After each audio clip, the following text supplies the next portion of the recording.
Hello my dear friends, once again you all are welcome to score chemistry app. मेरे प्यारे बच्चों, आप सभी लोगों का हमेशा की तरह स्कोर केमिस्ट्री ऐप पे बच्चों स्वागत है। दोस्तों, आज हम लोग केमिकल बॉन्डिंग का एक बहुत ही जबरदस्त लाजवाब धमाकेदार कंसेप्ट पढ़ने जा रहे हैं, विच इज बच्चों कंसेप्ट ऑफ बैक बॉन्डिंग। दोस्तों, ये कंसेप्ट बहुत ही जबरदस्त और अच्छे लेवल का, हाई लेवल का कंसेप्ट है, जो आपको आपके competitive exam JEE main, NEET और एडवांस में बहुत ज्यादा हेल्प करेगा। दोस्तों, ये कंसेप्ट स्कूल एग्जाम में उतना इंपॉर्टेंट नहीं रहेगा, बट ये कंसेप्ट कॉम्पिटिटिव एग्जाम में बहुत ज़्यादा इंपॉर्टेंट रहेगा। और ये कंसेप्ट हम लोगों ने धीरे धीरे करके जो केमिकल बॉन्डिंग के कंसेप्ट बच्चों अपने बनाए हैं, उन सभी चीज़ों को बच्चों ये कंबाइंड वे में अप्लाई करते हुए दोस्तों ये कंसेप्ट हमारा डेवलप होगा। तो it's a very very important concept. तो चलिए दोस्तों, बिना देरी के अपने इस बैक बॉन्डिंग के इस धमाकेदार वीडियो को शुरू करते हैं। बच्चों देखिए, ये बैक बॉन्डिंग का जो कंसेप्ट है ये शुरू होता है मैं आपको एक सवाल के थ्रू इसको शुरू करता हूँ, बड़ा मजा आएगा। एक बच्चों बहुत फेमस प्रॉब्लम है आईआईटी जेईई की। ये बहुत पुरानी, मतलब आपकी पैदाइश से भी पहले की बच्चों प्रॉब्लम है, जो कि 2019 में रिपीट हुई थी। यस बच्चों, 2019 में ये सवाल रिपीट हुआ था। लैंग्वेज बच्चों बदल दी जाती है, बट मोटा मोटा जो कंसेप्ट होता है बच्चों वही रहता है। और हम लोग इस सवाल को बच्चों 10 साल से पढ़ाते आ रहे हैं। It's a very very important molecule, जो कि 2019 में रिपीट भी हुआ था, बट उसको गाने की जरूरत नहीं होती। जो इंपॉर्टेंट चीजें होती हैं या तो डायरेक्टली आ जाती है या फिर उनसे मिलती जुलती चीजें आती है ना। तो जो पढ़ाते हैं बच्चों वही उसी लेवल की हम लोग के हमेशा बच्चों सवालों का पैटर्न आपको देखने को मिलता है। देखिए दोस्तों, सीन क्या होता है।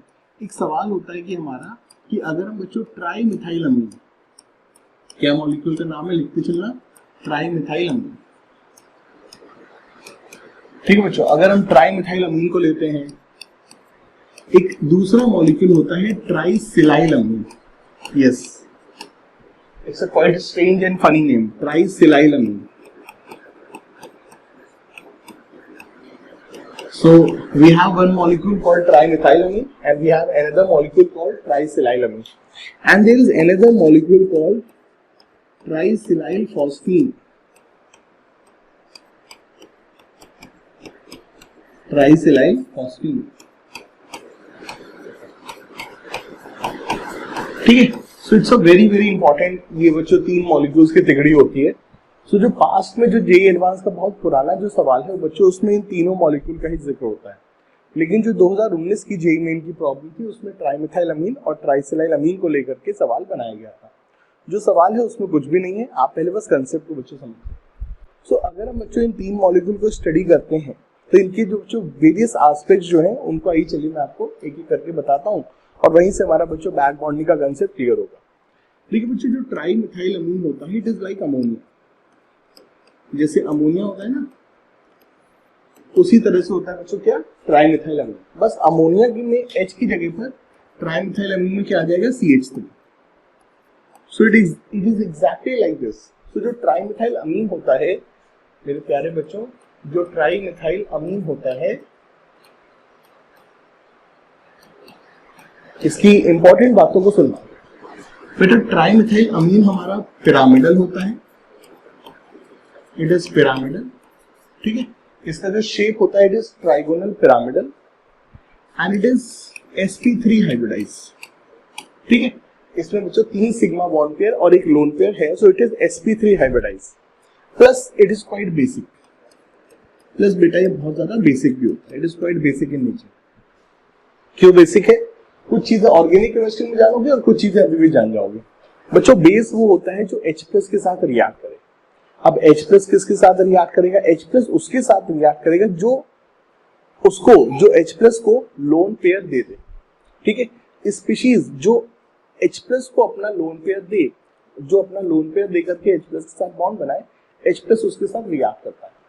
अमोनिया में नाइट्रोजन के पास लोन पेयर है, plus nitrogen is not very very electronegative, बहुत ज्यादा इलेक्ट्रोनेगेटिव नहीं है, इसलिए बच्चों ये H+ को अपना इलेक्ट्रॉन दे देता है। वहीं इसके विपरीत HF हो गया, क्लोरीन के पास 3 लोन पेयर हैं। H2 हो गया, ऑक्सीजन के पास 2 लोन पेयर हैं। बच्चों इनके पास भी लोन पेयर हैं, बट ये बंदे H+ को अपना लोन पेयर नहीं देंगे, बिकॉज यहाँ पे फ्लोरीन के पास lone pair, fluorine is a very electronegative atom, so fluorine के अंदर इलेक्ट्रॉन देने की टेंडेंसी नहीं होती है। इसी तरह से बच्चों ऑक्सीजन भी बहुत इलेक्ट्रोनेगेटिव एटम है, ये भी अपना इलेक्ट्रॉन किसी को नहीं देता। इट्स लाइक आपके पास पैसे हैं बट आप भिखारी को पैसे दें, ऐसा कोई जरूरी नहीं है। भिखारी को वही पैसे देता है जो थोड़ा सा मतलब जिसके अंदर थोड़ी बहुत दया ममता वगैरह होती है, जो थोड़ा बहुत लोगों को मतलब हेल्प करना चाहता है, उस तरह से चीजें। हालांकि इसमें भी बच्चों बहुत सारे कॉन्ट्रडिक्टिंग व्यूज होते हैं, so I am not going to it, but एक मोटे तौर पे जिसके अंदर पैसे देने की नियत है वही बच्चों पैसा देता है। पैसा जिसके पास कम होता है वो भी कई बार पैसा दे देता है क्योंकि उसकी नियत होती है, और कई बार जिनके पास बहुत ज्यादा पैसा होता है वो भी दूसरों की हेल्प नहीं करते। तो हेल्प करना, इलेक्ट्रॉन देना, it depends upon your electronegativity. Ammonia के पास, नाइट्रोजन के पास एक लोन पेयर है बट इसके अंदर इलेक्ट्रोनेगेटिविटी कम है तो ये जल्दी इलेक्ट्रॉन देता है। HF में फ्लोरीन के पास 3 लोन पेयर है बट चूंकि इसकी इलेक्ट्रोनेगेटिविटी ज्यादा है, मतलब इसके अंदर इलेक्ट्रॉन देने की टेंडेंसी कम है। That's why ammonia is more basic and HF is not at all basic. ठीक है, ये चीज है। सो गाइस, NH3, ठीक है, NH3 जिस तरह से बेसिक होता है, ट्राइमेथाइल अमीन भी उसी तरह से बेसिक होता है क्योंकि इसके पास नाइट्रोजन के पास लोन पेयर है जो कि H+ को दे सकता है। So it is pyramidal because it is sp3 hybridized with 3 sigma bond pair, 1 lone pair, so that's why it is trigonal pyramidal sp3 and it is basic in nature. Now guys, the main concept बच्चों, when we see tricyclyl amine, my dear friends, when we see tricyclyl amine, जब हम बच्चों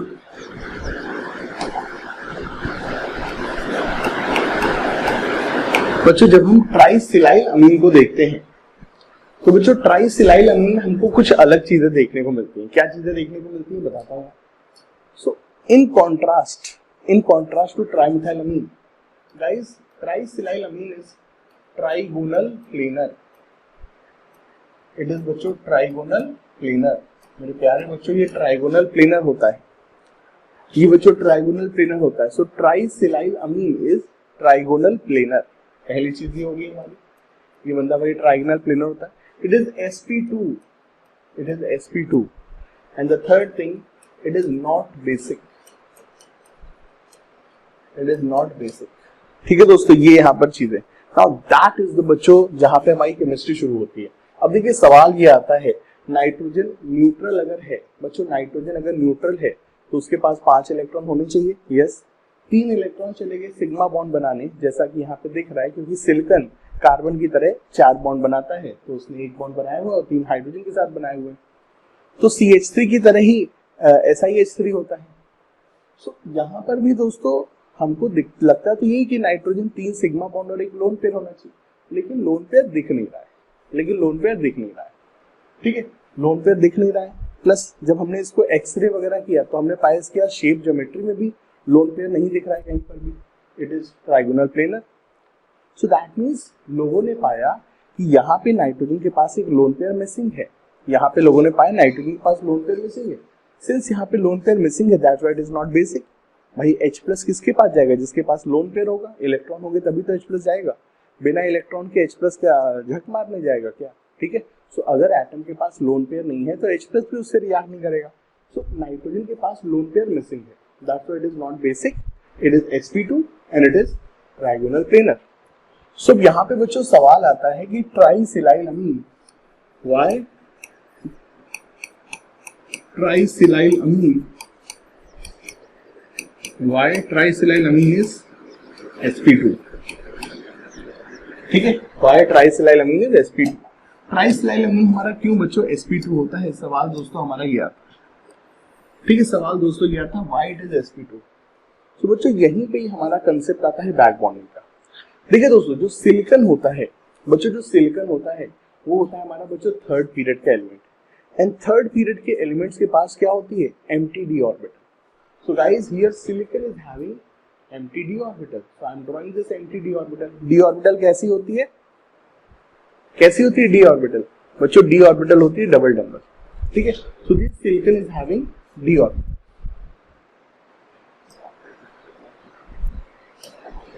So this silicon is having d orbital, ठीक है बच्चों। तो जो silicon है इसके पास बच्चों क्या मौजूद है? d orbital.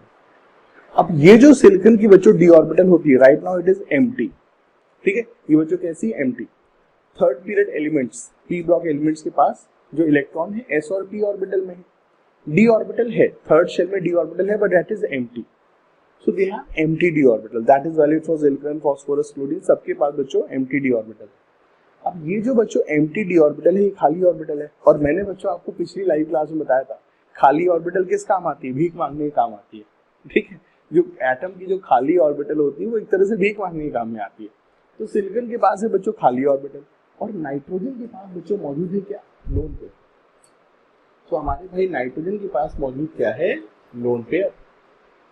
तो ये जो बच्चों हमारा नाइट्रोजन का लोन पेयर है दोस्तों, ये जो हमारा नाइट्रोजन का लोन पेयर है, ये एक तरफ है हमारे पास फील्ड ऑर्बिटल और एक तरफ है हमारे पास खाली ऑर्बिटल.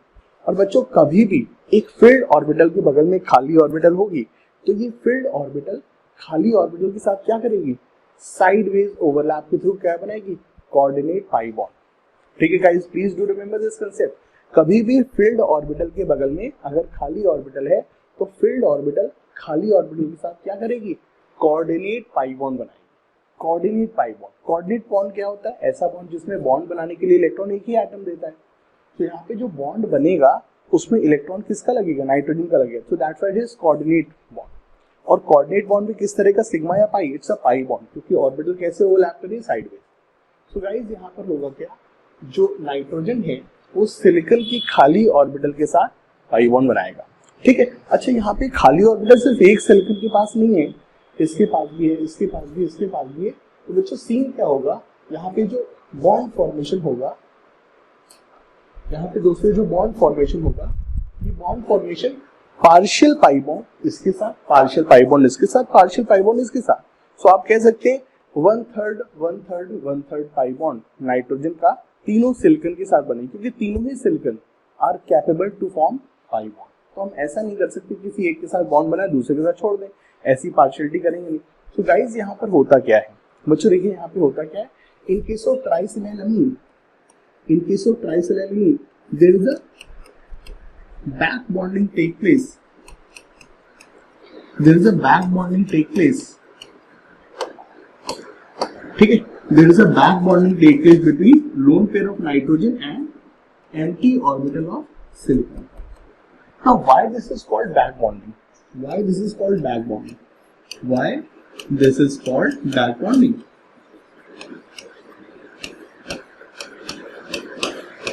बच्चों इस तरीके की बॉन्डिंग को हम बैक बॉन्डिंग इसलिए कहते हैं क्योंकि गाइस नाइट्रोजन जो है एक इलेक्ट्रोनेगेटिव एटम है. बीइंग एन इलेक्ट्रोनेगेटिव एटम ये दूसरों से इलेक्ट्रॉन खींचता है. इलेक्ट्रोनेगेटिव एटम किस लिए जाना जाता है? दूसरों से इलेक्ट्रॉन खींचने के लिए जाना जाता है. लेकिन यहाँ पे हमारा नाइट्रोजन क्या कर रहा है बच्चों? नाइट्रोजन अपना इलेक्ट्रॉन सिलिकॉन को दे रहा है. सो यहाँ पे दोस्तों जो हमारा इलेक्ट्रोनेगेटिव एटम है वो दूसरों से इलेक्ट्रॉन ले नहीं रहा है बल्कि दे रहा है. सो बेसिकली आप कह सकते हैं जो इलेक्ट्रॉन इसने इलेक्ट्रोनेगेटिविटी के कारण खींचे थे वो इलेक्ट्रॉन वापस कर रहा है. सो आप इसको ऐसे समझ सकते हैं कि एक करप्ट नेता है दोस्तों, एक करप्ट नेता है जो पूरे साल भर 5 साल तक भ्रष्टाचार करता रहा, सारा जनता की कमाई को बच्चों खाता गया. लेकिन इलेक्शन से पहले वो क्या कर रहा है? लोगों को पैसे बांट रहा है, लोगों को बच्चों पैसे बांट रहा है. तो ऐसे में बेसिकली वो उन्हीं के द्वारा कमाए गए पैसों को उनको वापस कर रहा है. एक तरह से कोई एहसान नहीं कर रहा है, वो जो पैसा 5 साल भर कमाया वही उनको वापस कर रहा है. तो give back. So it is basically nitrogen जो है उसने जो इलेक्ट्रॉन इलेक्ट्रोनेगेटिविटी के कारण खींचे थे वो इलेक्ट्रॉन एक तरह से वापस करा है. इस आधार पे इस शब्द का निर्माण किया गया है. ठीक है, इस आधार पे इस कंसेप्ट से इस शब्द का बच्चों निर्माण किया गया है. So guys please do remember, कभी भी दोस्तों अगर एक फील्ड ऑर्बिटल के पास अगर एक एंटी ऑर्बिटल होगी तो उनमें क्या बनेगा? कोऑर्डिनेट पाई बॉन्ड. तो यहाँ पे बच्चों there is a formation of partial coordinate pi bond.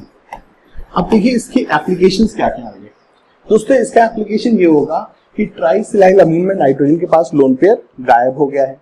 ट्राइसिलाइलामीन में नाइट्रोजन के पास लोन पेयर गायब हो गया है. So nitrogen is having only 3 sigma bond. Nitrogen is having only 3 sigma bond plus 1 lone pair, ऐसा हम सोचते थे. लेकिन बच्चों लोन पेयर यहाँ पर मौजूद नहीं है. सो यहाँ पे दोस्तों nitrogen is having 3 sigma bond plus 1 lone pair. लेकिन बच्चों नाइट्रोजन के पास लोन पेयर मौजूद नहीं है. तो यहाँ पे जो लोन पेयर है दैट इज आउट. जो लोन पेयर है दोस्तों दैट इज आउट. सो आपने इस लोन पेयर को नहीं लेना है. ठीक है दोस्तों, आपने इस लोन पेयर को नहीं लेना। तो यहाँ पे 3 सिग्मा बॉन्ड है, बट लोन पेयर दोस्तों यहाँ पर मौजूद नहीं है।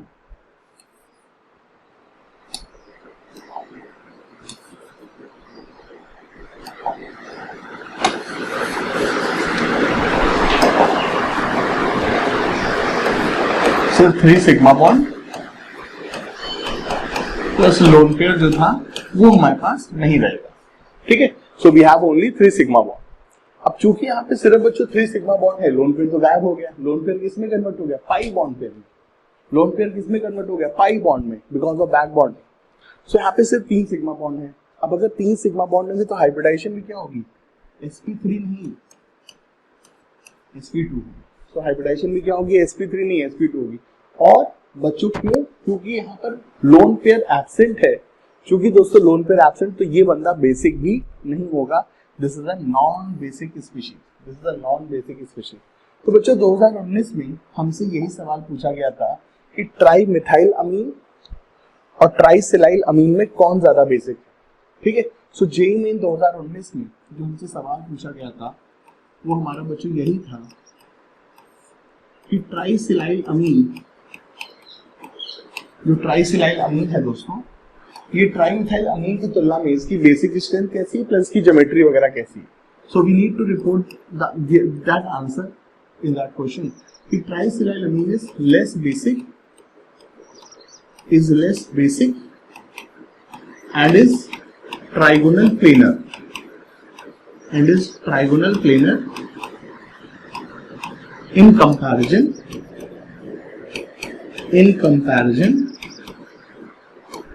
to trimethyl amine. ठीक है, ये बच्चों इस सवाल का आंसर ये था। ठीक है, अब बच्चों मेरे प्यारे बच्चों एक चीज समझिएगा, स्टोरी अभी खत्म नहीं हुई है। ये तो बच्चों स्टोरी का सिर्फ एक पार्ट था। ये तो दोस्तों स्टोरी का एक पार्ट था। अब तक हमने अपनी स्टोरी में ट्राइमिथाइल अमीन को पढ़ा है, ट्राइसिलाइल अमीन को पढ़ा है, लेकिन अभी दोस्तों हमने ट्राइसिलाइल फॉस्फीन को पढ़ना बाकी है। So what is the concept of trisilyl phosphine, इसके बारे में भी दोस्तों आइए चलिए बात करते हैं। ठीक है, तो ट्राइसिलाइल अमीन ट्राइसिलाइल फॉस्फीन का दोस्तों क्या सीन है उस पर आइए चलिए आते हैं। देखिए दोस्तों, ट्राइसिलाइल फॉस्फीन का सीन ये होता है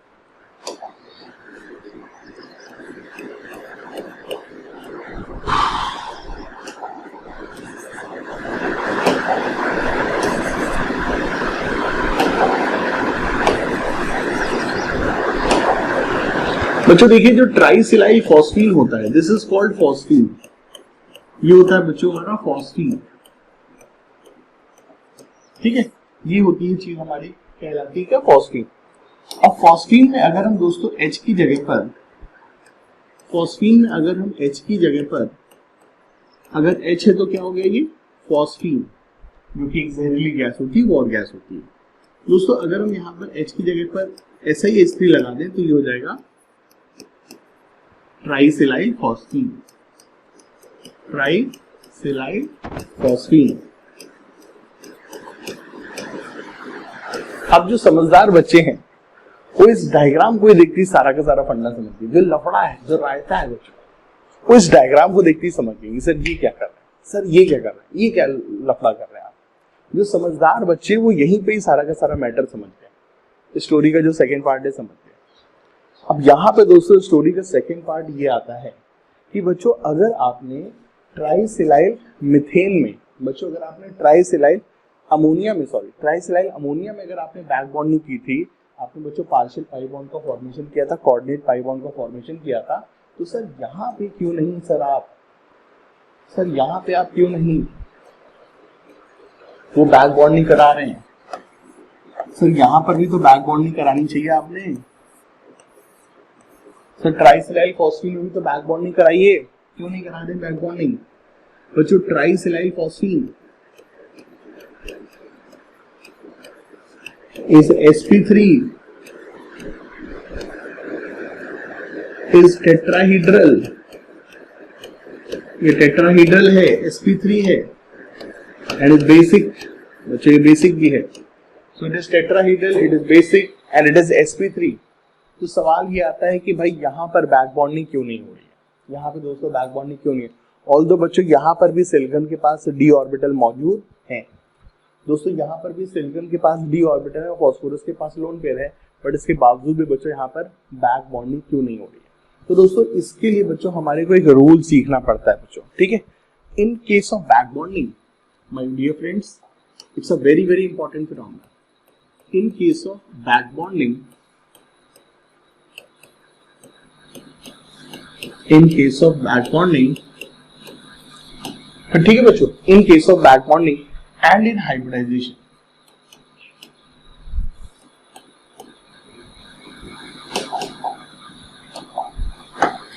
in case of back bonding and in case of hybridization, in case of back bonding and in case of hybridization, बच्चों बैक बॉन्डिंग और हाइब्रिडाइजेशन, d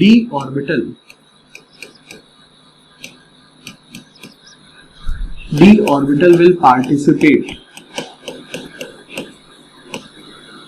only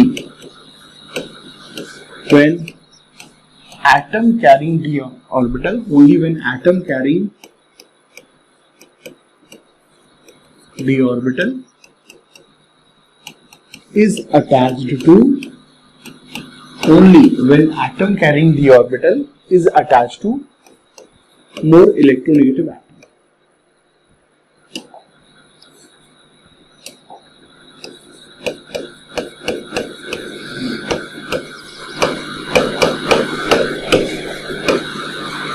ठीक है माय डियर फ्रेंड्स। तो बच्चों सीन समझिएगा दोस्तों, सीन समझिएगा, सीन क्या है दोस्तों, सीन क्या है समझिएगा जरा इस चीज।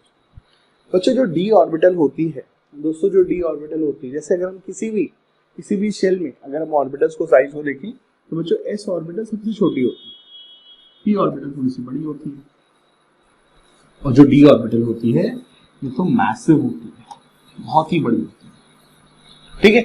एस सबसे छोटी होती है, पी ऑर्बिटल थोड़ी बड़ी होती है, डी ऑर्बिटल सबसे बड़ी होती है। बच्चों बड़ी ऑर्बिटल बॉन्ड फॉर्मेशन के लिए अच्छी नहीं होती है, क्योंकि बड़ी ऑर्बिटल का बॉन्ड बड़ा होता है और वो कमजोर होता है, और कमजोर बॉन्ड का कोई मतलब नहीं है। बॉन्ड जब तक अच्छा नहीं है तब तक उसका कोई मतलब नहीं होता।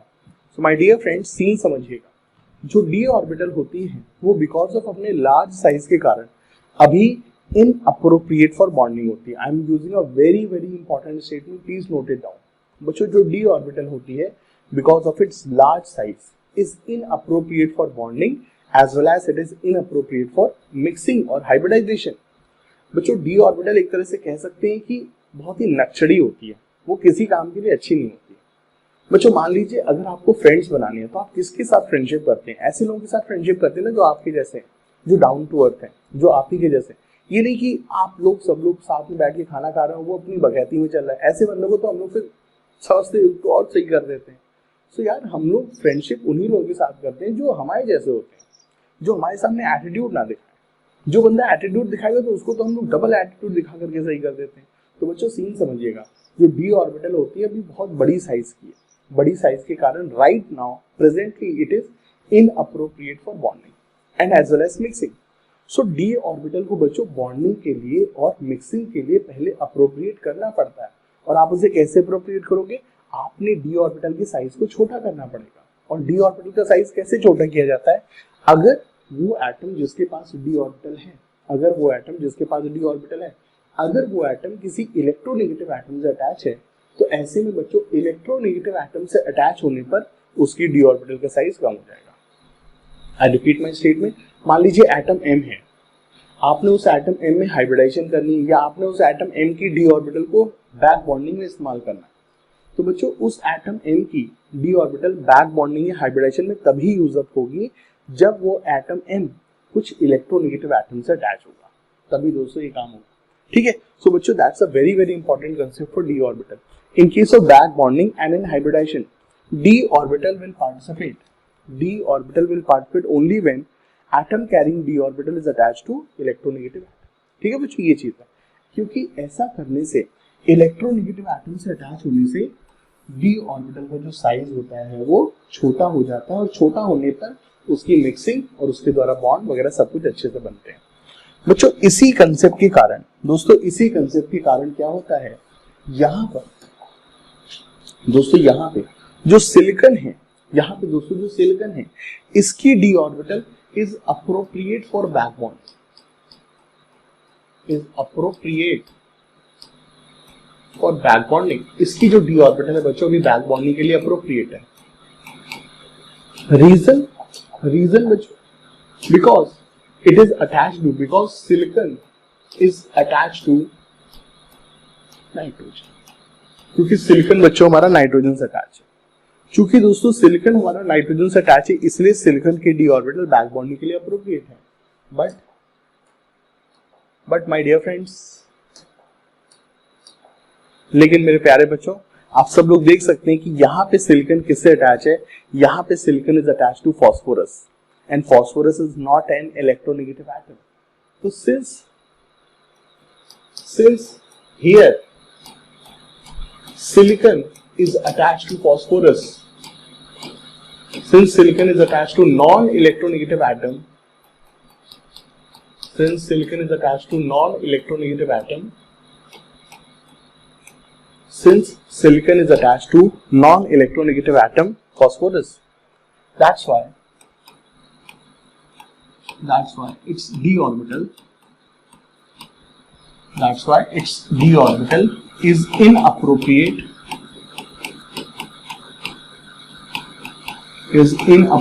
for back bonding। तो मेरे प्यारे बच्चों इसीलिए यहाँ पर सिलिकॉन की डी ऑर्बिटल बैक बॉन्डिंग में इन्वॉल्व नहीं हो रही है because it is attached to phosphorus. जब तक सिलिकॉन की डी ऑर्बिटल किसी इलेक्ट्रोनेगेटिव एटम से अटैच नहीं होगी तब तक बच्चों की डी ऑर्बिटल किसी काम की नहीं है, ना तो ये हाइब्रिडाइज हो सकती है ना बैक बॉन्डिंग कर सकती है। तो यहाँ पर एम्प्टी डी ऑर्बिटल और लोन पेयर होते हुए भी नो बैक बॉन्डिंग, तो यहाँ पे बच्चों कोई भी बैक बॉन्डिंग नहीं होगी। So there is no back bonding here. So my dear friends, there is no back bonding. There is no back bonding here. यहाँ पर बच्चों किसी भी तरीके का बैक बॉन्डिंग नहीं होगा, ठीक है। इस चीज को दोस्तों आपने ध्यान रखना, that is a very very important thing, ठीक है ये चीज। सो ये जो बच्चों रूल होता है कि डी ऑर्बिटल को बैक बॉन्डिंग या हाइब्रिडाइजेशन के लिए किसी इलेक्ट्रोनेगेटिव एटम से अटैच होना चाहिए, that is valid only for D orbital.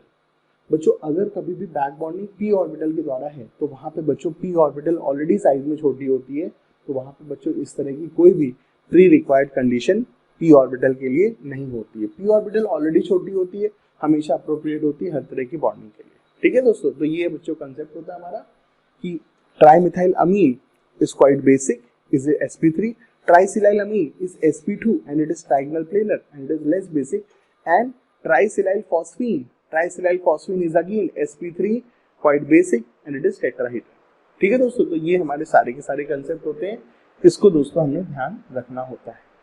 चलिए चलते हैं अगले एग्जांपल में। ओके माय डियर फ्रेंड्स, तो चलिए भाई अगले एग्जांपल पे आते हैं। दोस्तों अगला एग्जांपल हमको एक बहुत ही प्यारा केस स्टडी देखने को मिलता है जब हम बॉन्ड एंगल कंपेयर करते हैं। So when we compare bond angle, ठीक है। इस अगले बच्चों एग्जांपल की शुरुआत होती है एक स्टोरी से जिसमें कि हम लोग बॉन्ड एंगल के बारे में डिस्कशन कर रहे होते हैं इन H2O, ठीक है। H2O में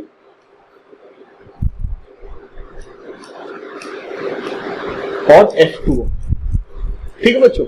जब हम H2O और F2O में बॉन्ड एंगल को कंपेयर कर रहे होते हैं तो हम क्या पाते हैं कि H2O का बॉन्ड एंगल है 104 डिग्री और F2O का बॉन्ड एंगल है 102 डिग्री, ठीक है ये चीज। अब H2O का बॉन्ड एंगल क्यों 104 डिग्री होता है हमें पता है, क्योंकि ऑक्सीजन यहाँ पे sp3 है, but despite of being sp3 इसके पास दो लोन पेयर हैं जिसके कारण से डिस्टॉर्शन आ जाता है, ठीक है। तो ये सब चीजें हम लोग जानते हैं। अब F2O में बॉन्ड एंगल 102 है, मतलब वो 104 से कम क्यों। सो इसका दोस्तों रीजन हमको देखने को मिलता है कि जब हम H2O और जब हम F2O में चीजों को देखते हैं तो हम बच्चों F2O में कुछ इन चीजों को हम पाते हैं। भाई H2O में ऑक्सीजन और हाइड्रोजन के जो देखिए दो लोन पेयर तो दोनों के पास है, लोन पेयर तो बच्चों देखिए दोनों के पास है, और लोन पेयर तो ऑक्सीजन से एकदम चिपके हुए होंगे, उनका असर हर जगह सेम होगा। जो लोन पेयर यहाँ पे इम्पैक्ट क्रिएट करेगा वही लोन पेयर यहाँ पे इम्पैक्ट करेगा। सो जो डिफरेंट चीज है हमें सब उसी के बारे में सोचना है। बच्चों इन केस ऑफ H2O, अगर हम H2O में आते हैं तो ऑक्सीजन और हाइड्रोजन में ऑक्सीजन इज मोर इलेक्ट्रोनेगेटिव। सो यहाँ पे बच्चों दोनों बॉन्ड पेयर बहुत पास पास होंगे। H2O में ऑक्सीजन हाइड्रोजन में O इज मोर इलेक्ट्रोनेगेटिव, तो बॉन्ड पेयर हमारे इलेक्ट्रोनेगेटिव एटम ऑक्सीजन के करीब होंगे। बट जब हम F2O में आते हैं तो बच्चों जो बॉन्ड पेयर हैं ये फ्लोरीन के करीब होते हैं, क्योंकि फ्लोरीन इज मोर इलेक्ट्रोनेगेटिव। अब अगर बच्चों बॉन्ड पेयर सेंट्रल एटम से दूर आते हैं, अगर दोस्तों बॉन्ड पेयर हमारे सेंट्रल एटम से दूर आते हैं तो इनके बीच की दूरी बढ़ जाती है। यू कैन सी दैट अगर बॉन्ड पेयर सेंट्रल एटम के करीब है तो इनकी दूरी कम होगी, और अगर सेंट्रल एटम से दूर है तो इनकी दूरी बढ़ जाएगी। सो F2O के केस में जो बॉन्ड पेयर्स हैं they are quite far apart, काफी दूर दूर है बॉन्ड पेयर बच्चों, काफी दूर दूर है। बॉन्ड पेयर अगर दूर दूर है so bond pair repulsion, bond pair अगर दूर दूर है तो बॉन्ड पेयर रिपल्शन लेस होगा। यहाँ पे बच्चों बॉन्ड पेयर रिपल्शन लेस होगा, और बॉन्ड पेयर रिपल्शन लेस होने के कारण इनका जो एंगल है वो छोटा होता है। तो यहाँ का एंगल कितना है 102 डिग्री, और यहाँ पे बॉन्ड पेयर पास पास है, तो चूंकि बॉन्ड पेयर पास पास है तो यहाँ पे बॉन्ड पेयर रिपल्शन हाई होगा, और अगर बॉन्ड पेयर रिपल्शन हाई होगा तो एंगल भी अधिक होगा, और यहाँ पे एंगल कितना है 104 डिग्री। सो H2O और F2O में जो बॉन्ड एंगल है वो 104 और 102 डिग्री है। That is because of electronegativity of central atom and terminal atom, उसकी इलेक्ट्रोनेगेटिविटी के आधार पर ही है। H2O में बॉन्ड पेयर रिपल्शन अधिक है क्योंकि वो पास पास है, और F2O में बॉन्ड पेयर रिपल्शन कम है क्योंकि वो दूर दूर है। ये चीज है। अब बच्चों यहाँ पर सीन ये होता है कि अगर ऑक्सीजन और फ्लोरीन का H2O और F2O का बॉन्ड एंगल ऐसा है तो बच्चों लोग ये समझते हैं, लोग क्या मतलब हम भी यही गेस करेंगे कि अगर मान लीजिए हम लोग यहाँ पर एक बंदा लेते हैं, जैसे कि हमने ले लिया OCl2, हमने ले लिया बच्चों बंदा क्या OCl2, Cl2O है या OCl2 है, ठीक है। तो यहाँ पे दोस्तों OCl2 की जो बॉन्डिंग होगी इस तरह से होगी, और जो क्लोरीन की इलेक्ट्रोनेगेटिविटी है बच्चों वो फ्लोरीन से थोड़ी कम है बट हाइड्रोजन से ज्यादा है। सो बच्चों Cl2O में जो हम पाएंगे बॉन्ड एंगल की लोकेशन वो बच्चों समवेयर इन बिटवीन होगी। तो यहाँ पे जो बॉन्ड पेयर है वो रहेगा तो ऑक्सीजन के करीब, लेकिन बहुत ज्यादा करीब भी नहीं होगा और बहुत ज्यादा दूर भी नहीं होगा, तो it is going to be somewhat in between H2 और F2 के बीच का केस होगा। Guys please do remember, chlorine की इलेक्ट्रोनेगेटिविटी फ्लोरीन और हाइड्रोजन के बीच में है, क्लोरीन की इलेक्ट्रोनेगेटिविटी फ्लोरीन और हाइड्रोजन के बीच में।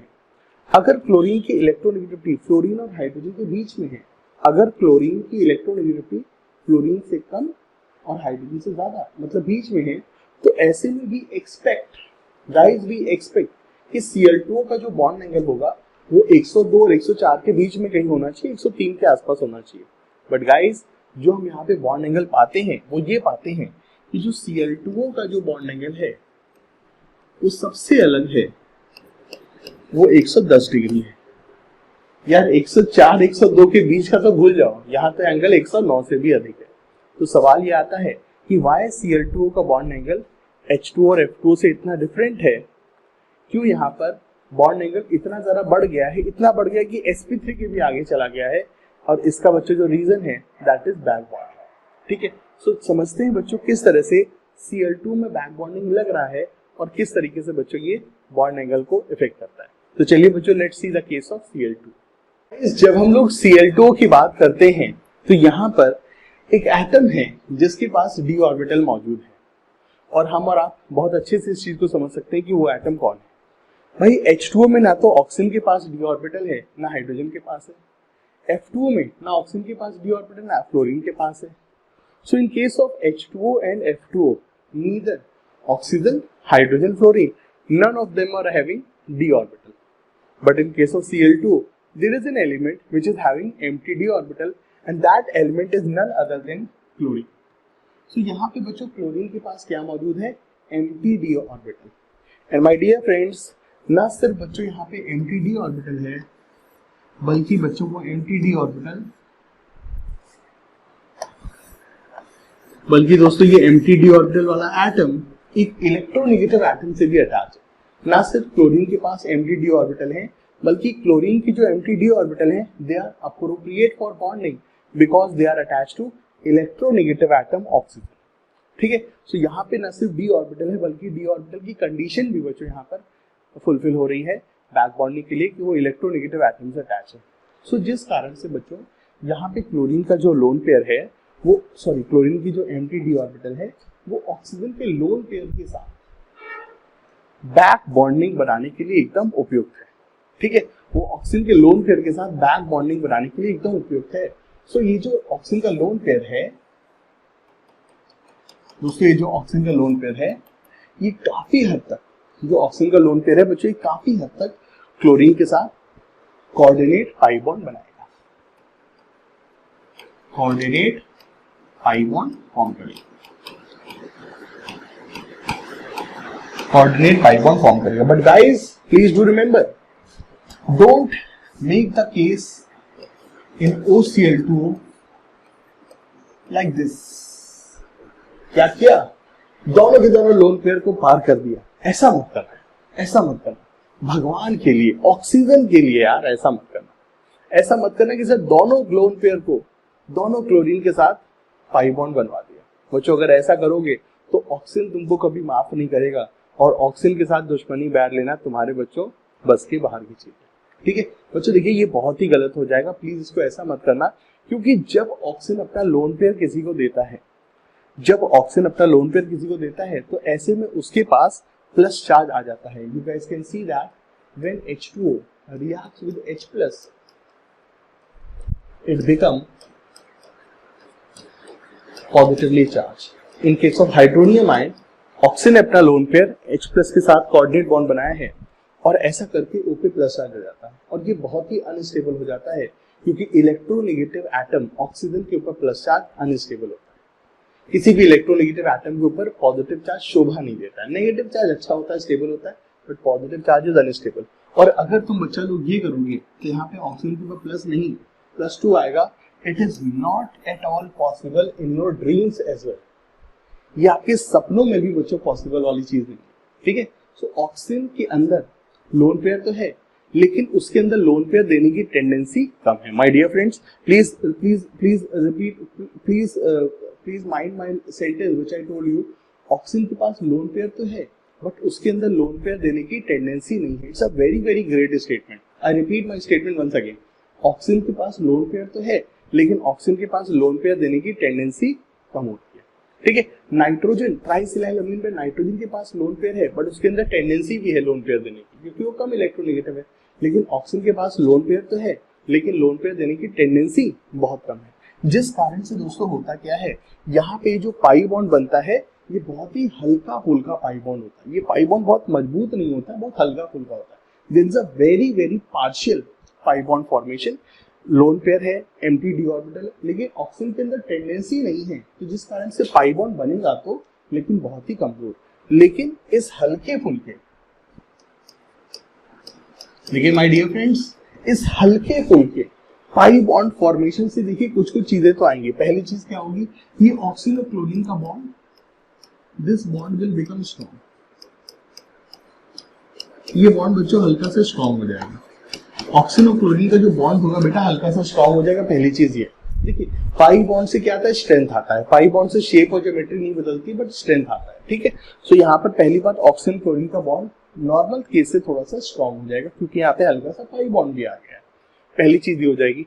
लोन पेयर रहेंगे, ऑक्सीजन के लोन पेयर गायब मत कर देना, रहना। ठीक है, क्योंकि ऑक्सीजन के अंदर लोन पेयर देने की टेंडेंसी कम है तो ये पाई बॉन्ड कह सकते हो 10% बना है, 90% लोन पेयर अपनी जगह पे मौजूद होंगे। So there is a lone pair क्योंकि उनका पाई बॉन्ड में इन्वॉल्वमेंट बहुत कम है, सो लोन पेयर रहेंगे। So it is yes sp3। My dear friends, it is sp3, it is tetrahedron, it is sp3, it is tetrahedron,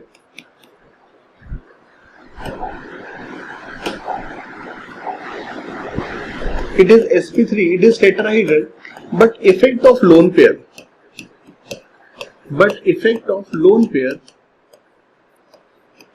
is diminished. But बच्चों lone pair का जो effect होगा वो decrease हो जाएगा। लोन पेयर है but बेटा लोन पेयर का इफेक्ट बच्चों डिक्रीज हो जाएगा। अब बच्चों इस चीज को आप समझ सकते हैं, दोस्तों इस चीज को आप समझ सकते हैं।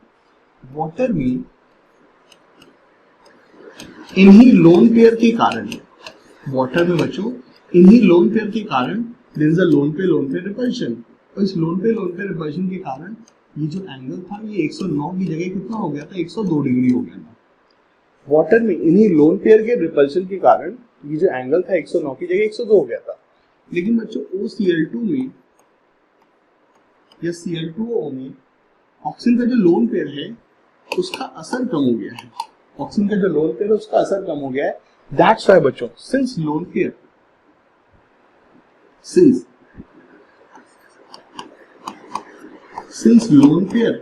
effect is decreased, अब बेटा अगर ऊपर लोन पेयर ही नहीं रहेगा, अब अगर बच्चों लोन पेयर ही नहीं रहेगा, अगर बच्चों ऊपर लोन पेयर ही नहीं रहेगा, लोन पेयर है बट उसका असर थोड़ा सा कम हो गया है, तो इसी कम हुए असर को हम डिस्कस कर रहे हैं। सो अगर बच्चों ऊपर से हम लोन पेयर हटा दें, मेरे प्यारे बच्चों अगर हम ऊपर से ये लोन पेयर पूरी तरह से हटा दें, तो बच्चों ये जो एंगल होगा दैट विल बिकम 180 डिग्री। ये जो एंगल होगा बच्चों दैट विल बिकम 180 डिग्री, क्योंकि लोन पेयर की एब्सेंस में ये जो बॉन्ड पेयर हैं they will repel each other. बेटा लोन पेयर के एब्सेंस में ये जो बॉन्ड पेयर हैं they will repel each other and they will try to come at 180 degree. But यहाँ पे लोन पेयर पूरी तरह से खत्म नहीं हुआ है बट उसका असर कम हो गया है। सो इसीलिए दोस्तों because of this lone pair and it's decreased effect, ये जो एंगल है अगर लोन पेयर कम हो जाएगा तो ये एंगल बढ़ जाएगा। लोन पेयर होगा तो लोन पेयर एंगल दबाता है, और अगर लोन पेयर का असर कम होगा तो एंगल खुल जाएगा। तो ये जो एंगल है बच्चों कितना हो गया 110 degree. So guys you just need to express your answer in terms of back bonding between lone pair of oxygen and empty d orbital of fluorine. So you just need to express your answer in terms of lone pair of oxygen and empty d orbital of fluorine, जिसके कारण से बच्चों यहाँ पे angle ज्यादा होता है। So H2 में बैक बॉन्डिंग नहीं है, F2 में बैक बॉन्डिंग नहीं है, तो यहाँ पे एंगल किस आधार पे, बॉन्ड पेयर रिपल्शन कारण। लेकिन Cl2O में एक बहुत बड़ी चीज हो रही है, कौन सी चीज हो रही है, बैक बॉन्डिंग हो रही है। इसी बैक बॉन्डिंग के कारण यहाँ पर Cl2 में ऑक्सीजन के ऊपर लोन पेयर थोड़ा से कम हो जाते हैं, जिस कारण से एंगल थोड़ा सा बढ़ जाता है। लोन पेयर नहीं है तो एंगल बढ़ जाएगा, दैट इज द थिंग। ठीक है बच्चों, तो ये एक बड़ा इंटरेस्टिंग केस होता है, और ऐसा ही बच्चों एक इंटरेस्टिंग केस हमारे को यहाँ पर भी देखने को मिलता है।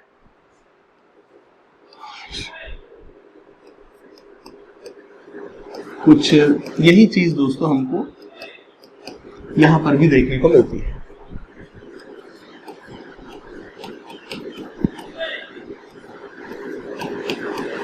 बच्चों ये स्पीशीज होती है ether, it is called CH3OCH3, it is called methoxymethane या dimethyl ether, common name dimethyl ether, और इसको कहते हैं डाइसिलाइल ईथर। यहां पे भी आपसे पूछा जाए कि भाई कहां पे बॉन्ड एंगल ज्यादा होगा, तो my dear friends you all can appreciate कि डाइमिथाइल ईथर में किसी के पास भी एम्प्टी डी ऑर्बिटल नहीं है, लेकिन डाइसिलाइल ईथर में सिलिकॉन के पास डी ऑर्बिटल है।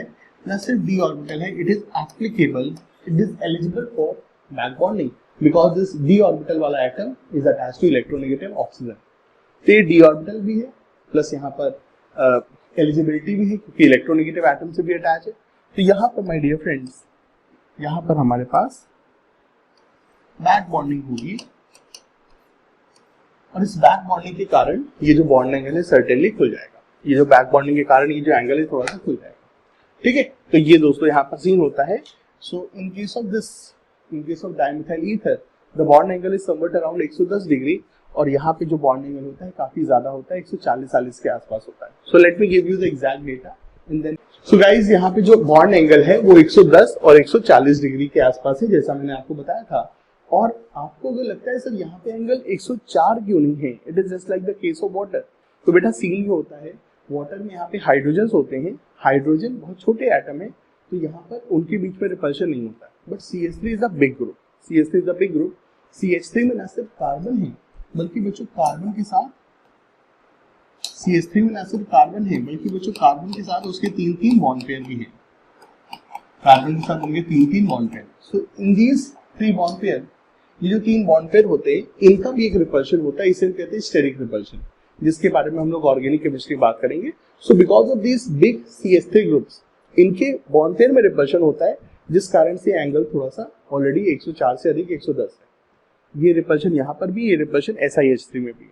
तो यहाँ पे SiH3 में 2 बड़े बड़े ग्रुप हैं। सिलिकॉन खुद बड़ा है, कार्बन से तो बड़ा ही होता है, साथ में 3-3 हाइड्रोजन है, तो 2 बड़े बड़े ग्रुप हैं, प्लस ऊपर से लोन पेयर का असर भी कम हो गया बैक बॉन्डिंग के कारण।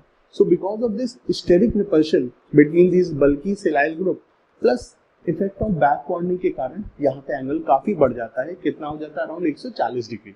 So don't worry about the data, don't worry about the data, just think about the what is the phenomena, just think about the phenomena. Phenomena क्या हो रहा है उसको बच्चों समझिए। क्यों एंगल 10 डिग्री बढ़ा, क्यों एंगल 8 डिग्री बढ़ा, उसके चक्कर में मत जाइए, that you will learn in your PhD। ठीक है, सो अभी बच्चों सिर्फ कंसेप्ट को समझिए। यहाँ पे एंगल बढ़ा है, यहाँ पे बैक बॉन्डिंग हो रही है, यहाँ पे बैक बॉन्डिंग नहीं हो रही है, सिर्फ अभी तुमको इस चीज पे ध्यान देना। सर यहाँ पे 4 डिग्री क्यों बढ़ा, ये सब चीज से मत जाइए। ठीक है, that is the experimental part, वहां पे आपको नहीं जाना है।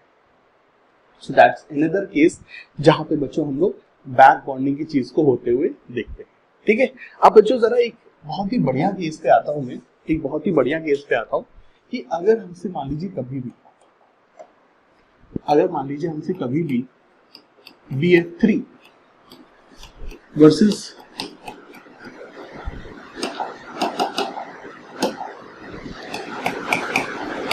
BF4 माइनस में बॉन्ड स्ट्रेंथ कंपेयर करवाता है, तो बच्चों ये होता है in case of BF3 boron and fluorine bond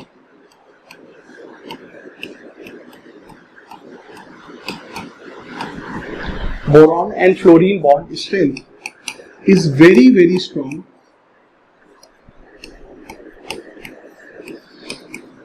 very strong, as compared to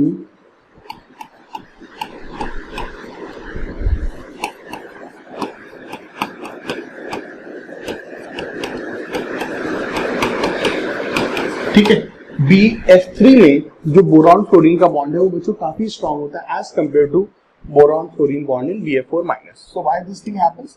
the reason is BF3 में, जैसा मैंने आपको अपनी पिछली लाइव क्लास में बताया था,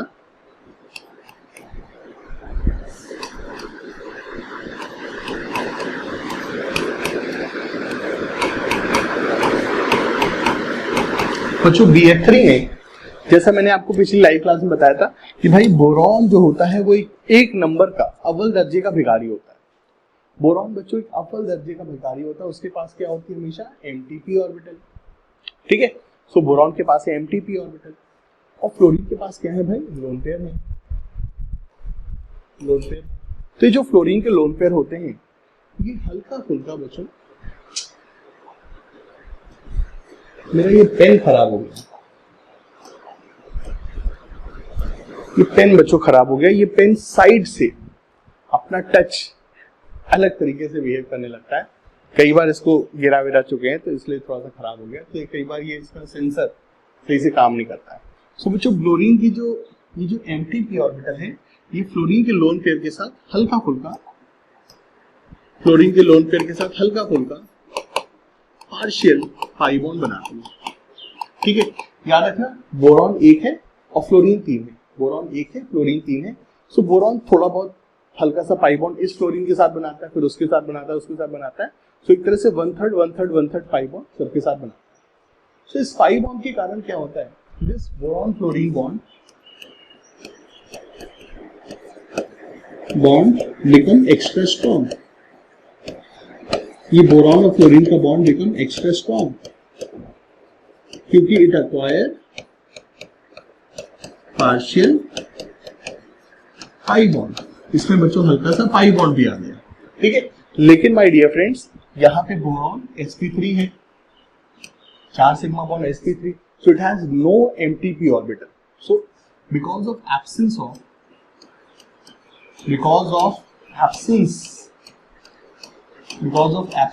empty p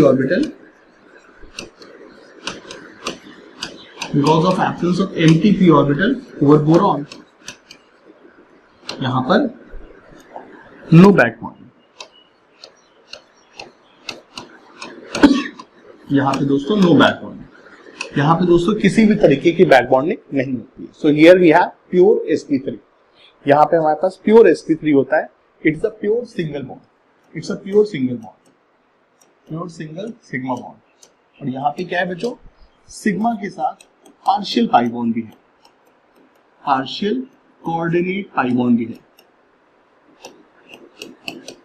और इसी पार्शियल कोऑर्डिनेट पाई बॉन्ड के कारण यहाँ पे बोरॉन और फ्लोरीन को अलग करने में आपने ना सिर्फ सिग्मा बॉन्ड को तोड़ना है बल्कि हल्के फुल्के पाई बॉन्ड को भी तोड़ना है। सो यहाँ पे आपको ज्यादा एनर्जी लगती है, ठीक है। सो ये भी एक दोस्तों बैक बॉन्डिंग का कंसेप्ट होता है जिसको दोस्तों हमने ध्यान रखना होता है, ठीक है। इस चीज को भी दोस्तों हमें ध्यान में रखना होता है। अच्छा, अब हमको और क्या चीज भाई जाननी चाहिए इस बैक बॉन्डिंग में, और क्या हमारे पास स्टोरी हो सकती है। So there is one more very interesting story of Lewis acid strength in boron trihalides, ठीक है। ये बच्चों क्लास 11 पी ब्लॉक चैप्टर का कंसेप्ट है, बट चूंकि हम इस बैक बॉन्डिंग के कंसेप्ट को केमिकल बॉन्डिंग में कवर कर रहे हैं, तो हम इस पी ब्लॉक चैप्टर के इस सवाल को यहाँ पे भी बच्चों डिस्कस कर सकते हैं। What is Lewis acid strength? पहले तो ये समझते हैं what is Lewis acid strength। बच्चों ये जो लुइस एसिड का फिनोमेना होता है ये ऑर्गेनिक केमिस्ट्री का कंसेप्ट होता है। सिंपल शब्दों में हम बताएं, अगर किसी एटम के अंदर इलेक्ट्रॉन की कमी है, और ये इलेक्ट्रॉन की कमी किसी भी कारण से हो सकती है, मान लो उस एटम का ऑक्टेट नहीं पूरा है या फिर उसके ऊपर काफी सारा प्लस चार्ज है, तो जिस किसी भी स्पीशीज के पास इलेक्ट्रॉन की कमी होती है, ये इलेक्ट्रॉन की कमी ऑक्टेट इनकम्प्लीट के कारण या एम्प्टी ऑर्बिटल के कारण या प्लस चार्ज के कारण किसी भी कारण से आ सकती है। सो अगर किसी मॉलिक्यूल में बच्चों इलेक्ट्रॉन की कमी है, तो उस इलेक्ट्रॉन की कमी वाले मॉलिक्यूल को हम क्या कहते हैं, लुइस एसिड। इनको इलेक्ट्रोफाइल भी कहते हैं। सो लुइस एसिड मतलब एक तरह से इलेक्ट्रॉन के दीवाने, ठीक है। लुइस एसिड वो स्पीशीज होते हैं, they are electron deficient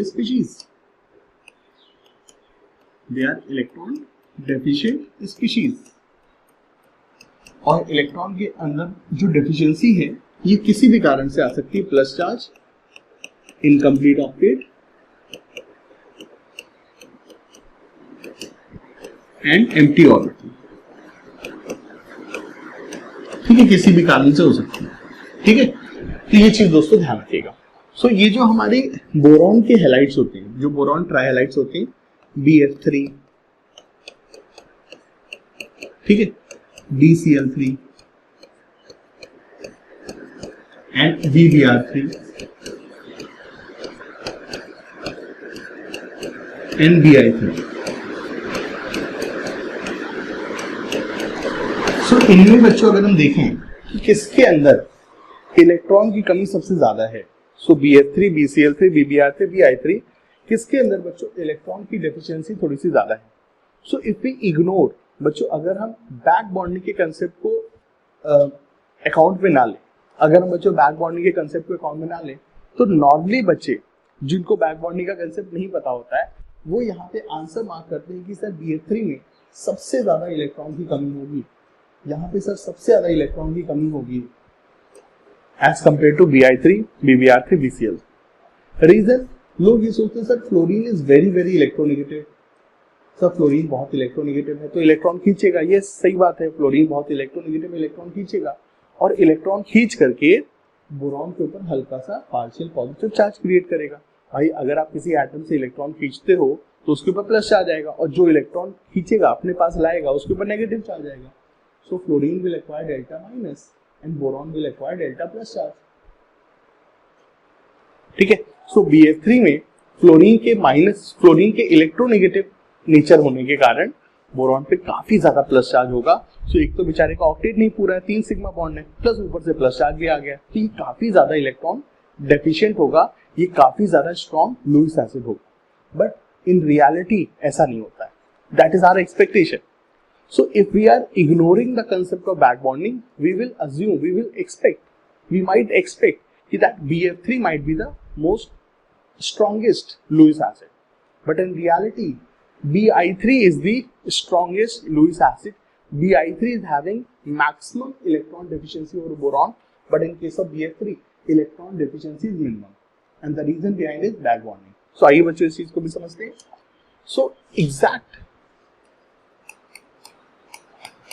Lewis acid strength, exact Lewis acid strength in boron trihalides,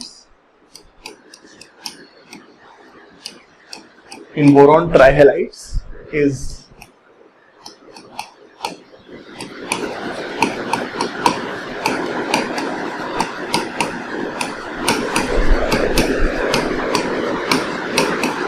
ये दोस्तों.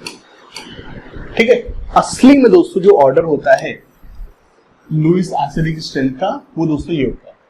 और इसको समझाने के लिए दोस्तों, since I am having very limited space, guys, since I am having very limited space, so that's why I am only drawing BF3 and BI3. मैं सिर्फ BF3 और BI3 की कंसेप्ट को ही मैं सिर्फ ड्रॉ कर रहा हूँ. CL और BR में आप इंटरमीडिएट नेचर को आप समझ सकते हैं. जो BF3 और BI3 में होगा, CL और BR में उसके बीच का ही नेचर होगा. तो आइए समझते हैं. ठीक है दोस्तों. Yes, there is no doubt कि फ्लोरीन क्वाइट इलेक्ट्रोनेगेटिव होता है. फ्लोरीन काफी इलेक्ट्रोनेगेटिव है और अपने इलेक्ट्रोनेगेटिविटी से बोरॉन के ऊपर काफी ज्यादा प्लस चार्ज क्रिएट करेगा. ठीक है. बोरॉन के ऊपर दोस्तों काफी सारा प्लस चार्ज क्रिएट करेगा, इसमें कोई भी डाउट नहीं है. फ्लोरीन का इलेक्ट्रोनेगेटिव नेचर बोरॉन के ऊपर प्लस चार्ज पैदा करेगा और उसकी इलेक्ट्रॉन डेफिशिएंसी को बढ़ाएगा भी. लेकिन माय डियर फ्रेंड्स, यहाँ पे एक और चीज भी होगी. यहाँ पे दोस्तों एक और चीज भी होगी. बोरॉन के पास मौजूद है एम्प्टी ऑर्बिटल और फ्लोरीन के पास क्या है, लोन पेयर.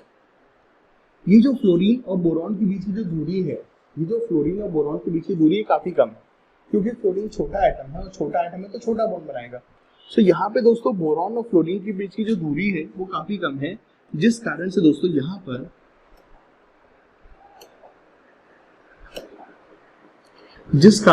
यहाँ पे जो बैक बॉन्डिंग होती है वो बहुत ही अव्वल दर्जे की होती है. यहाँ पे बहुत ही एफिशिएंट बैक बॉन्डिंग होती है. यहाँ पे बहुत ही एफिशिएंट बैक बॉन्डिंग होती है because of small boron and fluorine distance. यहाँ पे बच्चों बोरॉन और फ्लोरीन के बीच की जो दूरी है बहुत कम है. दूरी अगर कम होगी तो ऑर्बिटल्स के बीच का ओवरलैप अच्छे से होगा. आप ऑर्बिटल को दूर दूर कर दो, कहां से ओवरलैप करेंगे भाई. आप बैठे हो इंडिया में और आपको कोई फ्रेंड है अमेरिका में, कैसे दोस्ती हो पाएगी? दोस्ती कैसे होगी भाई? दोस्ती कैसे होगी? हीरो हीरोइन की दोस्ती कब अच्छे से होगी? जब हीरो हीरोइन दोनों एक ही शहर में होंगे. कभी कोई मूवी बनी है जो मतलब हीरो इंडिया में और हीरोइन अमेरिका में, ऐसी कोई मूवी बनेगी? कभी नहीं मूवी बनेगी. कोई रोमांस होगा ही नहीं उनके बीच. सो रोमांस करने के लिए, गाना गाने के लिए हीरो हीरोइन को पहले तो एक गार्डन में आना पड़ेगा ना, तभी तो फिर दौड़ भाग करके गाना गाएंगे चीजें. सो यही चीज दोस्तों यहाँ पर भी है. सो बोरॉन और फ्लोरीन जब तक पास नहीं होंगे तब तक इनके बीच का ओवरलैप अच्छा नहीं होगा. और यहाँ पे बोरॉन और फ्लोरीन काफी पास है, क्योंकि बी और एफ का बॉन्ड बहुत छोटा होता है. ठीक है. तो यहाँ पे बहुत एफिशिएंट ओवरलैप है, इस कारण से दोस्तों ये होगा. अच्छा, इस एफिशिएंट ओवरलैप का एक और रीजन भी है, वो मैं भी आपको थोड़ी देर में बताता हूँ. अच्छा, जब मैं यहाँ पे आता हूँ तो यहाँ पे क्या होता है, Bi3 के केस में क्या होता है, यहाँ पे हमारे बोरॉन के पास एक एम्प्टी ऑर्बिटल है और आयोडीन के पास लोन पेयर है. लेकिन आयोडीन और बोरॉन के बीच की दूरी बहुत ज्यादा है. यहाँ पे आयोडीन और बोरॉन के बीच की दूरी बहुत ज्यादा है. इतनी ज्यादा दूरी है कि यहाँ पे दोस्तों जो पाई बॉन्ड का फॉर्मेशन होगा बहुत ही पुअर होगा, बहुत ही पुअर बैक बॉन्डिंग. यहाँ पे दोस्तों बैक बॉन्डिंग बहुत ही पुअर होगी. Poor back bonding because boron and iodine are far apart, बहुत ही दूर है, जिस कारण से इनके बीच में ऑर्बिटल्स के बीच में जो ओवरलैप होगा बहुत पुअर होगा. अब बच्चों होगा क्या, अगर बैक बॉन्डिंग होगी नहीं, अगर बैक बॉन्डिंग होगी तो आयोडीन अपना इलेक्ट्रॉन बोरॉन को देगा नहीं। भाई बैक बॉन्डिंग में होता क्या है, इलेक्ट्रोनेगेटिव एटम अपने इलेक्ट्रॉन खाली ऑर्बिटल को देते हैं। जिस एटम के पास लोन पेयर है वो अपना इलेक्ट्रॉन जिसके पास खाली ऑर्बिटल है उसके साथ शेयर कर रहा है। It's a sharing of electron. Bonding means sharing of electron. अब चाहे side end to end overlap से शेयरिंग हो या साइडवेज से हो, it's a sharing of electron. और अगर इलेक्ट्रॉन की शेयरिंग होगी तो एटम के ऊपर इलेक्ट्रॉन की कमी कम हो जाए। तो यहाँ पे अच्छी ओवरलैपिंग होती है, बोरॉन फ्लोरीन के बीच में अच्छी ओवरलैपिंग है, तो यहाँ पे बोरॉन के ऊपर इलेक्ट्रॉन की कमी मिनिमम है। दैट्स व्हाई इस बोरॉन के ऊपर इलेक्ट्रॉन की कमी मिनिमम है। It is least Lewis acid, it is least Lewis acid. इसके अंदर लुईस एसिडिक बिहेवियर सबसे कम है क्योंकि इसके पास इलेक्ट्रॉन है। फ्लोरीन ने बैक बॉन्डिंग से इसकी इलेक्ट्रॉन की कमी दूर कर दी है, लेकिन यहाँ पर आयोडीन के द्वारा बैक बॉन्डिंग एफिशिएंट नहीं है। सो because of inefficient back bonding यहाँ पे बोरॉन काफी ज्यादा इलेक्ट्रॉन की कमी महसूस करता है and it is maximum electron deficient. It is maximum electron deficient, it is most electron deficient. ये दोस्तों यहाँ पर सीन होता है। एंड क्लोरीन और ब्रोमीन के केस में जो सीन होगा वो इंटरमीडिएट होगा। क्लोरीन में दूरी धीरे से बढ़ जाएगी, ब्रोमीन में और बढ़ेगी और आयोडीन में सबसे ज्यादा। तो सबसे अच्छी बैक बॉन्डिंग होगी BF3 में because of small boron chlorine bond. उसके बाद होगी BCl3 में, फिर BBr3 में और सबसे कम होगी Bi3 में। That is the thing I was telling you कि यहाँ पर एफिशिएंट बॉन्डिंग का एक और रीजन भी है बच्चों। वो रीजन होता है कि यहाँ पे जो बॉन्ड बन रहा है वो किसमें बन रहा है, बोरॉन की 2p एम्प्टी ऑर्बिटल और फ्लोरीन की 2p लोन पेयर के बीच में। सो गाइस यहाँ पे जो ओवरलैप हो रहा है वो किसके बीच में हो रहा है, 2p ऑर्बिटल के बीच में ओवरलैप हो रहा है। यहाँ पे जो पाई बॉन्ड बन रहा है किसके बीच में बन रहा है, बोरॉन की 2p ऑर्बिटल एम्प्टी और फ्लोरीन की 2p ऑर्बिटल लोन पेयर। चूंकि यहाँ पे ओवरलैप दो सेम ऑर्बिटल्स कर रहे हैं, यहाँ पे जो ओवरलैप हो रहा है वो सेम ऑर्बिटल्स के बीच में हो रहा है 2p। बच्चों सेम ऑर्बिटल्स के बीच में जो ओवरलैप होता है एफिशिएंट होता है। अगर कोई बॉन्ड सेम एनर्जी लेवल की ऑर्बिटल्स अगर फॉर्म बना रही है तो वो बॉन्ड अच्छा होगा। बच्चों समझिएगा जरा, मैं आपको दोस्ती करने के लिए बोलता हूँ किसी से, आप बच्चों किसी के साथ दोस्ती कर रहे हैं और आपकी दोस्ती किसके साथ हो रही है, आप ही के जैसे बंदे के साथ हो रही है। सो आपकी बॉन्डिंग, आपकी इंटरेक्शन आप ही के जैसे, आप ही के बिहेवियर वाले बंदे के साथ अच्छा इंटरेक्शन होगा। और वहीं दूसरी तरफ आपका इंटरेक्शन आपसे विपरीत बिहेवियर वाले बंदे के साथ, भाई आप रोटी सब्जी खाने वाले हैं और वो जो हमेशा वो चाइनीज खाने वाला है, आप क्रिकेट खेलने वाले बंदे, उसको गोल्फ पसंद है, तो ऐसे बंदे के साथ हम कैसे दोस्ती कर सकते हैं।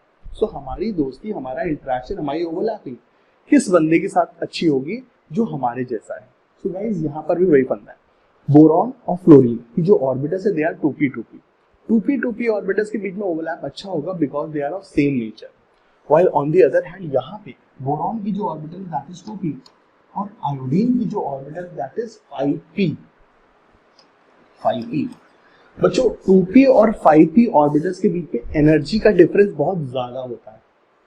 2p और 5p ऑर्बिटल्स के बीच में एनर्जी का डिफरेंस बहुत ज्यादा होता है। सो इस तरह की ऑर्बिटल्स के बीच में इंटरेक्शन अच्छा नहीं होता है। समझिएगा जरा बच्चों, समझिएगा जरा इस चीज को।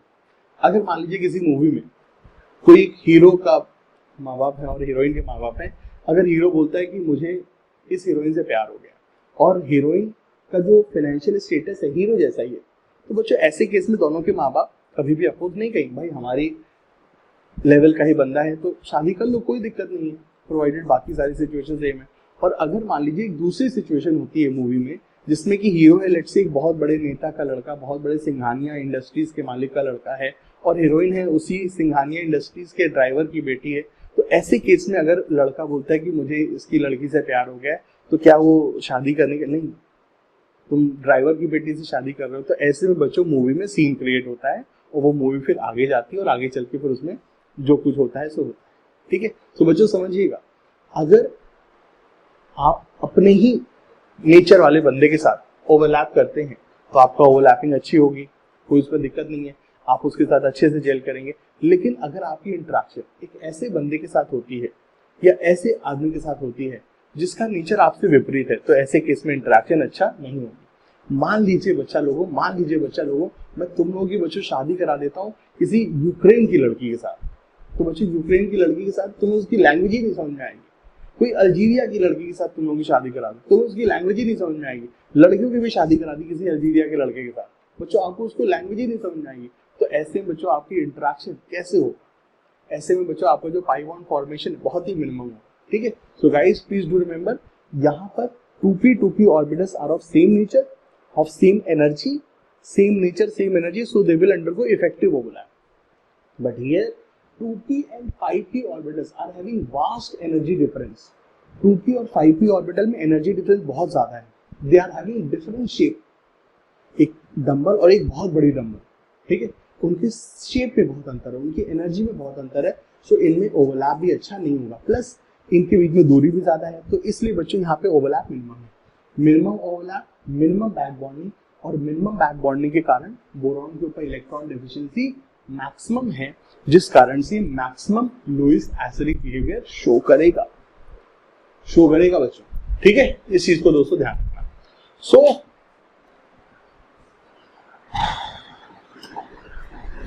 इन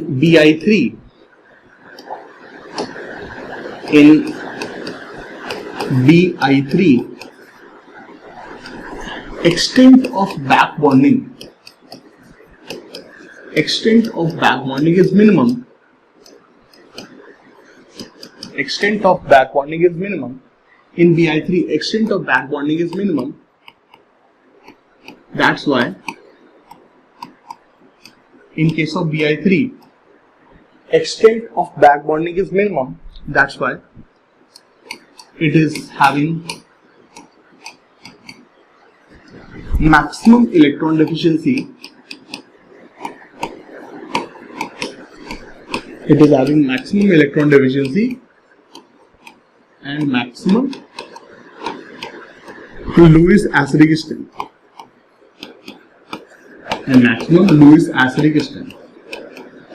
ठीक है दोस्तों, यहाँ पर मैक्सिमम लुईस एसिडिक स्ट्रेंथ होगी।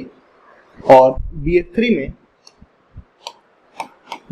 में दोस्तों बेस्ट बैक बॉन्डिंग, अच्छी बैक बॉन्डिंग होगी, जिस कारण से मिनिमम इलेक्ट्रॉन डेफिशिएंसी, यहाँ पे इलेक्ट्रॉन डेफिशिएंसी भी कम होगी, and minimum Lewis acidic behaviour, यहाँ पे बच्चों लुईस एसिडिक स्ट्रेंथ भी कम होगी, ठीक है। So that is the concept. चलिए भाई, तो ये दोस्तों हमने कुछ एग्जांपल्स के द्वारा आज बैक बॉन्डिंग के कंसेप्ट को बच्चों समझा। इस बैक बॉन्डिंग के कंसेप्ट में एक बहुत इंपॉर्टेंट चीज मैंने बताई आपको, क्या, कभी भी बच्चों डी ऑर्बिटल बैक बॉन्डिंग में तभी इन्वॉल्व होती है जब डी ऑर्बिटल वाला एटम किसी इलेक्ट्रोनेगेटिव एटम से अटैच होता है, ठीक है दोस्तों, ये चीज।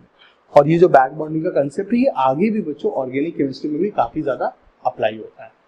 चलिए एक और दोस्तों जो केस होता है, जो मैं चाहूंगा आप लोग अपने नोट्स में लिखें, कि why NCl5 does not exist. Why NCl5 does not exist? You all know the answer.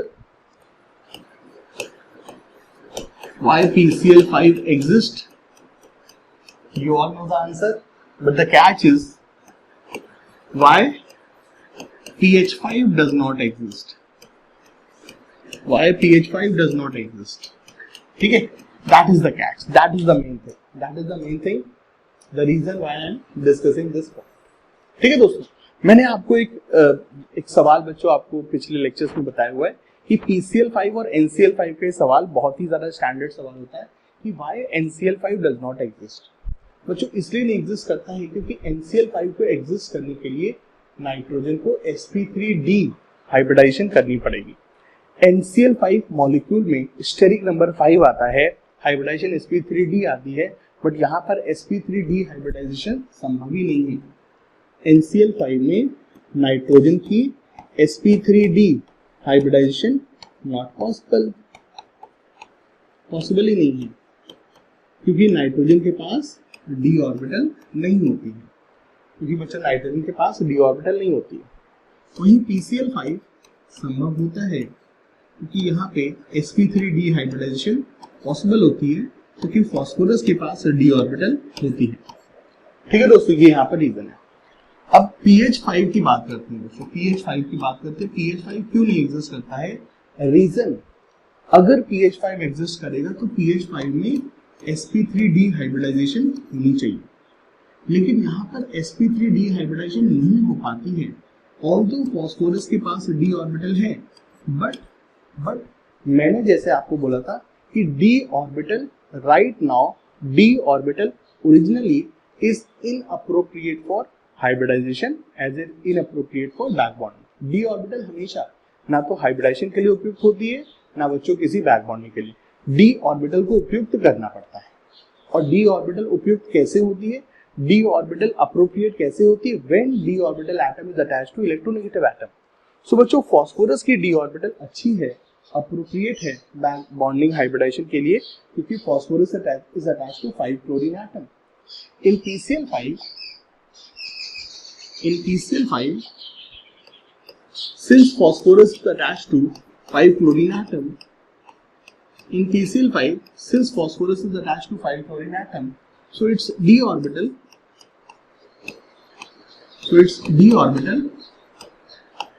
is appropriate for hybridization, इसकी d ऑर्बिटल बच्चों हाइब्रिडाइजेशन के लिए अप्रोप्रिएट है, क्योंकि वो इलेक्ट्रोनेगेटिव एटम अटैच है। Phosphorus is attached to 5 electronegative atom, तो इसकी d ऑर्बिटल अप्रोप्रिएट है हाइब्रिडाइजेशन के लिए, और यहाँ पर sp3d होती है। लेकिन pH5 में फॉस्फोरस किससे अटैच है, 5 हाइड्रोजन से।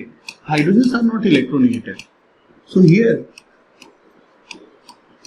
d orbital is inappropriate. Here the d orbital is inappropriate for hybridization. यहाँ पे दोस्तों d ऑर्बिटल हाइब्रिडाइजेशन के लिए उपयुक्त नहीं है। क्यों नहीं उपयुक्त है, क्योंकि यहाँ पे फॉस्फोरस किसी इलेक्ट्रोनेगेटिव एटम से अटैच नहीं है, और जब तक d ऑर्बिटल वाला एटम इलेक्ट्रोनेगेटिव एटम से अटैच नहीं होगा उसकी d ऑर्बिटल का साइज कम नहीं होगा, और जब साइज कम नहीं होगा तो वो बड़ी ऑर्बिटल किसी काम की नहीं होती है, ना वो अच्छे से मिक्स होती है ना अच्छे से बॉन्ड बनाती है। ठीक है, तो इसीलिए बच्चों pH5 में फॉस्फोरस के पास d ऑर्बिटल होते हुए भी यहाँ पर sp3 डिहाइब्रिडाइजेशन नहीं होती। ठीक है, ये चीज है दोस्तों।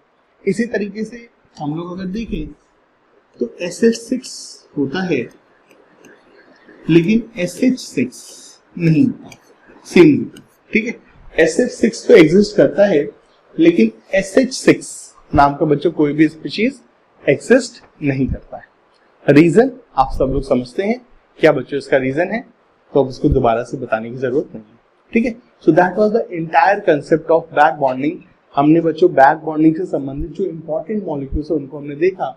अब आप इस कंसेप्ट को कहीं पर भी दोस्तों अप्लाई करके आंसर लगा सकते हैं, और ये कंसेप्ट हम लोग आगे बहुत जगह अप्लाई करेंगे ऑर्गेनिक केमिस्ट्री में, जो कि बच्चों बहुत हायर लेवल के सवालों को बच्चों ये कंसेप्ट जन्म देता है। So it's a very very important lecture, और प्लीज इस इंपॉर्टेंट लेक्चर के बच्चों नोट्स को बहुत अच्छे से बनाना, बहुत अच्छे से संभाल के रखना, और अगले साल जब भी बच्चों केमिकल बॉन्डिंग को रिवाइज करना तो इस कंसेप्ट को बहुत अच्छे से रिवाइज करना, because it is very very important for your competitive exam. ठीक है, सो इसी के साथ दोस्तों अपनी इस वीडियो को खत्म करते हैं और मिलते हैं बच्चों बहुत ही जल्दी अपने अगले लेक्चर में। Bye bye, take care.